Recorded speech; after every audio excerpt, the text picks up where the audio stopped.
Hi, it's Nathan from the UK again. I thought I'd just call in to just mention the start of the UK election, which is kicking off over here. Yeah, please do. Yeah, so 5 years ago, from the 2010 election, the big change there was that there was introduced the party leader debates on the run-up to the election. They had a couple of debates on the BBC and Sky and ITV, and that was quite a big change for UK politics. There was never debates before?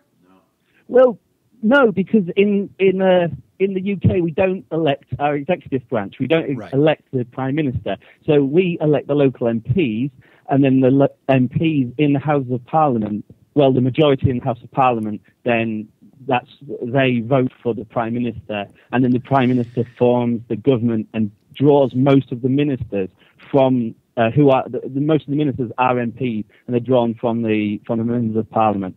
So in our country, we don't elect the executive branch, and we don't elect the legislative branch either. We only, because the House of Lords is appointed. Right. It's fascinating. So in a sense, the elections have become more nationalized, I guess, and which is interesting, because I think that's also the case even with members of Congress in this country. There was a report out, I think it came out today or yesterday by the New America Foundation, which showed that in congressional seats, that Republicans hold congressional seats that are dominated essentially by white people. In other words, there's an incredible consistency of the demographic makeup of Republican House seats and Democratic House seats amongst Democrats and amongst Republicans, I should say, which is an indicative of a nationalization of even our locally elected congressional representatives. And it sounds to me that, like, if you can now have a debate, it is more the politics of voting for your local representative, your member of parliament, has become more nationalized. I wonder if that's just a function of media. It is a function of media, but coming out of the era where we had Tony Blair, who, agree with him or disagree with him, he was very charismatic, and he led the party, he led the country in much more of a presidential style, and he kind of took on international policy and things, and left the kind of the running of the national issues to Gordon Brown, who was the Chancellor, who was the head of the Chancellor of the Exchequer. He runs the budget and things like that. So coming out of it, when he was gone, then they were bringing in these debates. The debates were set up, and the people were like saying, all right, who's going to be the next Tony Blair? Who can be this next kind of leadership figure who can have this vision and this drive? And there wasn't really anybody. Sounds like what you guys really want is some type of like king or monarchy. That was a little joke. No, I agree. Well, no, a bit more democracy would be nice. Like, we have bishops appointed to our second chamber, our higher chamber, the House of Lords, which there's only one other country who has religious clerics in there appointed to their parliament, and that is Iran, which is a nice. Oh, that's wonderful. A nice company to put in. But anyway, so what happened in the debates was, I mean, I'm not putting too much significance in this, but the leader of the Liberal Democrats, who was the third party, Nick Clegg, did very well in the debate, and the Liberal Democrats got a big bump. And the big bump in the Liberal Democrats' win meant, and also there wasn't a big enough swing from Labour to Conservative, meant that the Conservatives got in with the largest party, but not an overall majority in the House of Commons, and so then they went into coalition with the Liberal Democrats, right? And they formed the government, which was I think everybody now kind of looks back and says that was the worst thing the Liberal Democrats could have done, because now it made Liberal Democrats incredibly unpopular with the left-leaning people who voted for them for the first time, and with their core membership as well. Because it meant they just had to compromise on everything to be in government with the Conservatives, and now they are the fifth in the polls. They are the fifth party in the polls now, behind UKIP and the Green Party, which is both parties are growing in membership and growing in size, and the polling suggests they're gonna get a bump. So the Liberal Democrats, the 56 MPs now, and I've heard reports of them, losing 20 or half of their MPs in the next general election. Can I ask you a quick question? Oh, this is Michael here. Yeah, I'm wondering, because we were talking about how basically how Ari and Sam in New York, that if crime continues to go down under a police department that doesn't implement the kind of policies that Bloomberg and Giuliani did, that kind of discredits those policies. And I'm just wondering, because it seems like I've been following it only a little bit. I know that the new leader of Labor, what's his name, Ed Miliband? He's kind of like, he's definitely not a Tony Blair figure in terms of not very charismatic, not as good a speaker.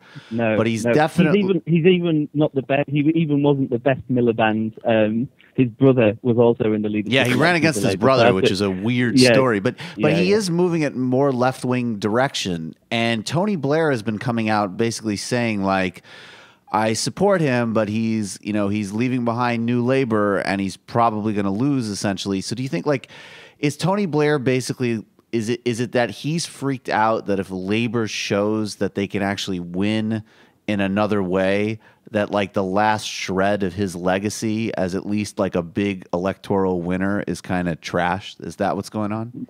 I don't think so, because I think Tony Blair was very discredited on the foreign policy, going into Iraq and things like that. And I don't think his reputation will ever recover from that. But the policy stuff that he did at home was much better. They invested massively in the NHS. They set up all these children's centres in communities called Sure Start, and that was fairly successful, and they would try to reduce child poverty and all this. So that policy side of it, I would say his record was fairly good.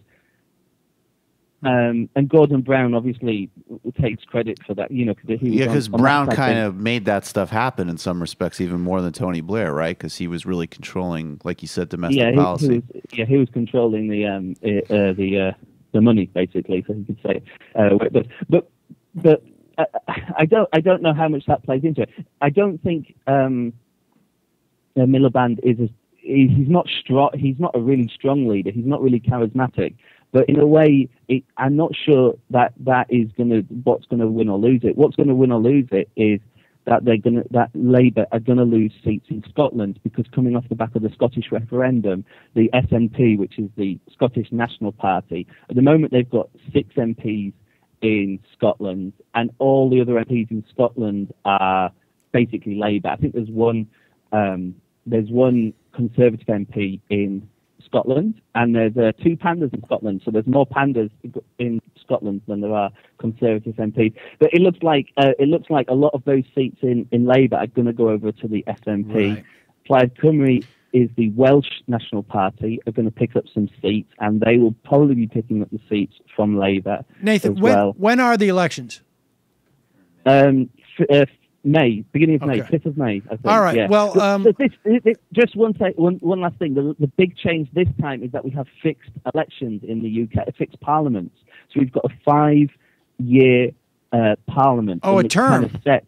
Wow. It's fixed terms now. So this is something new. In the past, the rules have been there has to be a new parliament every 7 years. That was like set up in the 1700s or something like that. And then it went down to 5 years. But now they have fixed term parliament. So what could happen after this next election is that we could have another hung parliament, and there has to be a coalition formed between maybe Labour and Liberal Democrats and the SNP, or the Greens could win a few seats, or the Conservative could, if the UKIP, UK Independence Party, if they pick up some seats, they might have to go into a coalition with the Conservatives. And that could be quite unstable because we don't have a written constitution in this country, and the act which set up the fixed term parliaments was just a simple majority vote in the House of Commons. You could get to the point where enough members of Parliament could just vote that they repeal the fixed term parliament. Right. Interesting. And then have another election. And then have another election. I mean, the electoral math is really complicated. I know it's way easier in the US because I think it's also a lot sadder too, to be honest with you. Yeah, Nathan. exactly. All right. Well, listen. Call back in and give us another update.